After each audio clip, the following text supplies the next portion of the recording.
السلام علیکم ورحمۃ اللہ تعالی وبرکاتہ۔ الحمد للہ رب العالمین والصلاة والسلام علی سید المرسلین، اما بعد فاعوذ باللہ من الشیطان الرجیم، بسم اللہ الرحمن الرحیم۔ سیقول السفہاء من الناس ما ولاهم عن قبلتهم التي كانوا عليها قل للہ المشرق والمغرب يهدي من يشاء إلى صراط مستقیم۔ صدق اللہ مولانا العظیم وصدق رسولہ النبی الکریم، ونحن على ذلك لمن الشاہدین والشاکرین والحمد للہ رب العالمین۔ نہایت محبت و عقیدت کے ساتھ درود و سلام کی نثریں پیش کر لیں۔ اللہم صلی علی سیدنا و مولانا محمد وبارک وسلم، صلو علیہ صلاۃ و سلاما علیک یا رسول اللہ صلی اللہ تعالی علیہ وسلم۔ برادران ملت، دوسرے پارے کا آغاز اس بیان سے ہے کہ اب مسلمانوں کا قبلہ تبدیل کیا جا رہا ہے، اور ہٹ دھرم لوگ یعنی یہود، منافقین، کفار و مشرکین اس پر اعتراض و طعن کریں گے کہ بجائے بیت المقدس کے کعبہ معظمہ قبلہ کیوں بنایا گیا۔ کفار کے طعن کرنے سے قبل قرآن پاک میں اس کی خبر دے دینا غیبی خبروں میں سے ہے۔ دراصل رسول پاک علیہ السلام کے مدنی دور کی ابتدا میں 16-17 ماہ تک بیت المقدس کی جانب رخ کر کے نمازیں پڑھی گئیں۔ پھر ایک دن ظہر کی نماز کے دوران رسول کریم علیہ السلام کی خواہش پر اللہ تعالیٰ نے بیت المقدس کے بجائے بیت اللہ کو قبلہ نماز بنانے کا حکم نازل فرمایا، اور اس تحویل قبلہ کی حکمت بھی اللہ تعالیٰ نے خود بیان فرما دی۔ ارشاد فرمایا، اے رسول مکرم صلی اللہ تعالی علیہ وسلم، جس قبلہ پر آپ پہلے تھے ہم نے اس کو قبلہ اس لیے بنایا تھا تاکہ ہم ظاہر کر دیں کہ کون غیر مشروط طور پر رسول گرامی وقار صلی اللہ تعالی علیہ وسلم کی پیروی کرتا ہے، اور اس کو اس سے ممتاز کر دیں جو اپنی ایڑیوں پر کفر کی جانب پلٹ جاتا ہے۔ یہ بھی فرمایا، بے شک ہم نے بارہا وحی کے انتظار میں آپ صلی اللہ تعالی علیہ وسلم کو آسمان کی طرف رخ پلٹتے ہوئے دیکھا ہے، سو ہم آپ کو ضرور بالضرور اسی قبلہ کی جانب پھیر دیں گے جو آپ کو پسند ہے، پس آپ اپنا رخ مسجد حرام کی جانب پھیر لیں۔ طعن کرنے والوں کو بیوقوف اس لیے کہا گیا کہ وہ نہایت واضح بات پر معترض ہوئے، باوجود کہ انبیاء سابقین نے نبی آخر الزماں کے خصائص میں آپ کا لقب ذوالقبلتین، دو قبلوں والا ذکر فرمایا، اور تحویل قبلہ اس کی دلیل ہے کہ یہ وہی نبی ہیں جن کی پہلے انبیاء خبر دیتے آئے۔ ایسے روشن نشان سے فائدہ نہ اٹھانا اور معترض ہونا کمال حماقت ہے۔ آگے چل کر پھر فرمایا کہ مسلمان جہاں کہیں بھی ہو اسے نماز کے وقت اپنا رخ مسجد حرام کی جانب پھیر دینا چاہیے، اور اس پر اہل کتاب سے کوئی سودے بازی یا مفاہمت نہیں ہو سکتی۔ یہ بھی بتایا کہ تورات و انجیل میں رسول اللہ صلی اللہ علیہ وسلم کی جو روشن نشانیاں بیان کی بتائی گئی ہیں، ان کی روشنی میں اہل کتاب رسول اللہ صلی اللہ علیہ وسلم کو اس طرح پہچانتے ہیں جس طرح اپنے بیٹوں کو پہچانتے ہیں، لیکن ان کے انکار کا سبب صرف کتمان حق ہے۔ اسی صورت میں رسول کریم صلی اللہ تعالی علیہ وسلم کی بعثت اور منصب نبوت کے فرائض کو ایک بار پھر بیان کیا گیا، یعنی تلاوت آیات الہی، تزکیہ باطن اور تعلیم کتاب و حکمت۔ آیت نمبر 153 تا 56 میں ہر مصیبت کے وقت صبر اور نماز کو اللہ تعالیٰ کی نصرت کا وسیلہ بنانے کی تعلیم دی گئی ہے، اور راہ حق میں پیش آنے والی آزمائشوں کا ذکر ہے جو دشمن کے خوف، بھوک، جان و مال اور اولاد کے تلف ہونے کی صورت میں بھی ہو سکتی ہیں۔ ان مشکلات میں اہل صبر کو بشارتیں دی گئی ہیں اور اللہ کی راہ میں درجہ شہادت پانے والوں کے لیے ابدی زندگی کی بشارت دی گئی ہے۔ آیت نمبر 159 تا 163 میں بتایا گیا کہ جو لوگ دین کی حقانیت کے روشن دلائل اور پیغام ہدایت کو چھپاتے ہیں ان پر اللہ تعالیٰ، اس کے فرشتوں اور سب لوگوں کی لعنت اور دائمی عذاب کی وعید ہے، مگر جو توبہ کر لیں اور اپنی اصلاح کر لیں ان کے لیے توبہ کی قبولیت کا دروازہ کھلا ہے۔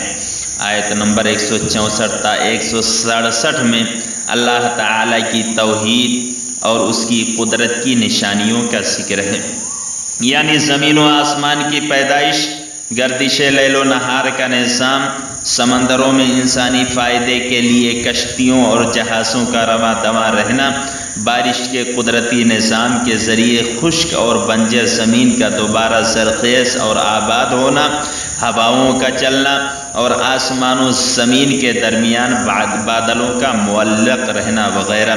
یہ بھی بتایا کہ مشرکوں کو جتنی اپنے باطل معبودوں سے محبت ہے، اہل ایمان کو اس سے بہت زیادہ اللہ سے محبت ہے۔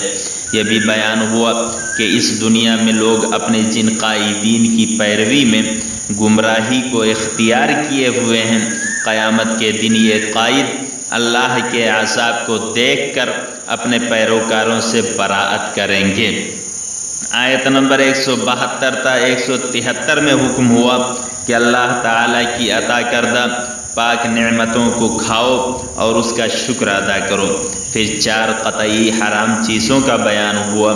مردار، اس سے وہ حلال جانور مراد ہے جو طبعی موت مر گیا ہو، ذبح کے وقت بہنے والا خون، خنزیر کا گوشت، اور وہ حلال جانور جس پر ذبح کرتے وقت غیر اللہ کا نام لیا گیا ہو، صرف حالت اضطرار میں محض بقائے حیات کے لیے بقدر ضرورت ان کے استعمال کو مباح قرار دیا گیا ہے۔ آیت نمبر 177 میں بتایا کہ اصل نیکی صرف عبادت کے وقت مشرق و مغرب کی جانب رخ کرنے کا نام نہیں، بلکہ کامل نیکی ایک جامع پیکج کا نام ہے، یعنی اللہ تعالیٰ یوم قیامت ملائک، تمام الہامی کتب اور سارے انبیاء پر ایمان، اس کے ساتھ انفاق فی سبیل اللہ، نظام صلاۃ و زکوٰۃ کا قیام، ایفائے عہد اور ہر مصیبت کے وقت صبر و استقامت۔ پھر فرمایا کہ در حقیقت جو لوگ ان تمام صفات کے حامل ہیں وہی دعوی ایمان میں سچے ہیں۔ آیت نمبر 178 اور 179 میں اسلام کے قانون قصاص کا بیان ہے، اور اللہ تبارک و تعالی نے فرمایا کہ قصاص میں تمہارے لیے زندگی ہے۔ چنانچہ آج جس معاشرے میں قانون قصاص عملاً نافذ نہیں، وہاں آئے دن بے قصور انسانوں کی جان، مال اور آبرو کی حرمت پامال ہو رہی ہے۔ آیت نمبر 194 میں 4 مہینوں کی حرمت کا بیان ہے۔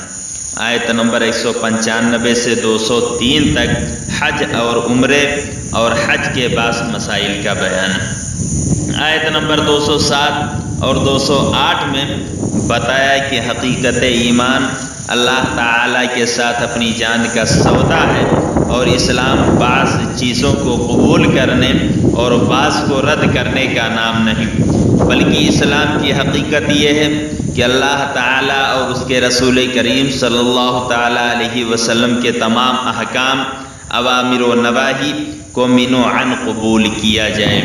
یہ نہیں ہو سکتا کہ بعض باتیں آپ کو پسند ہوں تو انہیں قبول کر لیں، اور جو باتیں آپ کو پسند نہ ہوں تو انہیں رد کر دیں۔ آیت نمبر 213 میں بتایا گیا کہ تمام لوگ اصل کے اعتبار سے ایک تھے، پھر اللہ تعالیٰ نے نظام رسالت قائم فرمایا ہر دور کے لوگوں کے لیے کتاب ہدایت نازل کی، اس کے بعد انسانیت دو گروہوں میں بٹ گئی، ایک اہل حق یعنی انبیاء کے پیروکار اور دوسرے اہل باطل یعنی خواہشات نفس اور شیطان کے پیروکار۔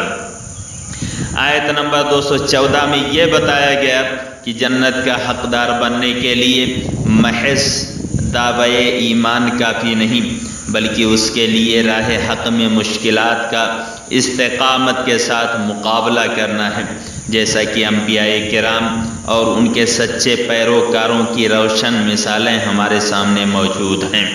آیت نمبر 215 میں انفاق فی سبیل اللہ کے مصارف کا بیان ہے، اور آیت نمبر 219 کو اس سے ملا کر سمجھیے تو اس امر کا بیان ہے کہ جو مال تمہاری ضرورت سے زیادہ ہو اسے اللہ کی راہ میں خرچ کرو۔ اسی آیت میں شراب اور جوئے کی حرمت کا ابتدائی بیان ہے کہ ان کے نفع کے مقابلے میں ان کا گناہ بہت بڑا ہے۔ آیت نمبر 216 میں جہاد کی فرضیت کا بیان ہے۔ آیت نمبر 221 میں مشرک عورتوں سے نکاح کی ممانعت کا بیان ہے، اور آیت نمبر 222 میں اس امر کا بیان ہے کہ ایام مخصوص یعنی حالت حیض و نفاس میں عورت سے مباشرت منع ہے۔ آیت نمبر 224 اور 225 میں اس امر کا بیان ہے کہ اگر کسی نے ایسی قسم کھا لی ہے جس پر قائم رہنا شریعت کی روح سے ناپسندیدہ ہے تو چاہیے کہ اسے توڑ دے اور کفارہ ادا کرے۔ چنانچہ فرمایا، اور تم نے کی تقوی اور لوگوں کی خیر خواہی سے بچنے کے لیے اللہ کے نام کی قسمیں کھانے کو بہانہ نہ بناؤ۔ آیت نمبر 226 اور 227 میں ایلا کا بیان ہے۔ ایلا یہ ہے کہ کوئی شخص اپنی بیوی کو یہ کہے کہ اللہ کی قسم میں 4 ماہ تک یا ہمیشہ کے لیے تمہارے ساتھ ازدواجی تعلق قائم نہیں کروں گا۔ اگر 4 ماہ کے اندر قسم کا کفارہ ادا کر کے قسم توڑ دے تو نکاح قائم رہے گا، ورنہ ایک طلاق بائن واقع ہو جائے گی۔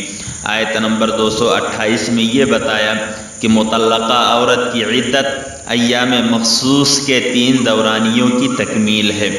آیت نمبر 229 میں یہ حکم بیان ہوا کہ 2 صریح طلاقیں خواہ الگ الگ دی جائیں یا ایک ساتھ دینے کے بعد بھی شوہر کو ایک طرفہ طور پر رجوع کا حق حاصل ہے، اور اگر تیسری طلاق دے دی تو بیوی اس پر حرام ہو جائے گی، یعنی اب براہ راست یا عقد ثانی کے ذریعے رجوع کی گنجائش نہیں ہے، سوائے اس کے کہ وہ عورت عدت گزرنے کے بعد اپنی مرضی سے کسی اور شخص سے نکاح کرے اور وہ شخص اپنی مرضی سے اسے طلاق دے، تو صرف اس صورت میں وہ سابق شوہر سے نکاح کر سکتی ہے۔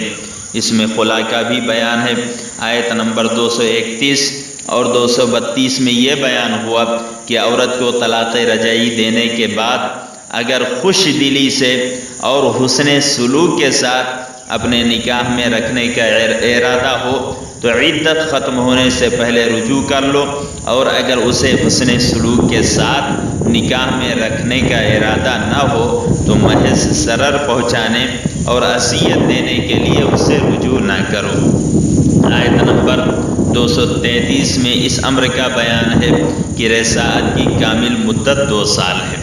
اگر 2 سال سے مدت میں ماں کو اگر 2 سال سے کم مدت میں ماں کا دودھ چھڑانے سے بچے کی زندگی کو کوئی خطرہ نہ ہو یا دوسری غذاؤں سے اس کی ضرورت پوری ہو سکتی ہو تو اس مدت کی تکمیل اس صورت میں مستحب ہے۔ اگر خدا نخواستہ شیرخوار بچے کی ماں کو طلاق ہو جائے تو دودھ پلانا پھر بھی ماں کی ذمہ داری ہے، اور دستور کے مطابق اس کے ضروری اخراجات بچے کے باپ کے ذمہ ہوں گے۔